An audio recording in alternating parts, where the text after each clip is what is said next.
Sir మీ ఫీల్డ్లో ఏఐని ఎలా యూజ్ చేస్తారు? ఆర్టిఫిషియల్ ఇంటెలిజెన్స్ని ఇందాక మనం మాట్లాడుకున్నట్టు ఫస్ట్ అయితే రేడియాలజీలో ఇమేజింగ్లో ప్రెడిక్షన్ ఉంటుంది. మనకి రిస్క్ ప్రెడిక్షన్ ఛాన్సెస్ ఎంత ఉన్నాయి అన్నది ఇమేజింగ్లో వాడతారు రేడియాలజీ వల్ల అయితే.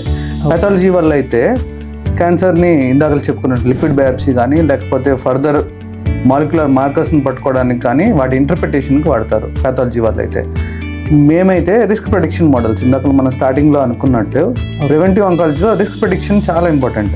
ఆ రిస్క్ ప్రెడిక్షన్కి ఆర్టిఫిషియల్ ఇంటెలిజెన్స్ని వాడి రిస్క్ ప్రెడిక్షన్ మోడల్స్ తయారు చేయొచ్చు.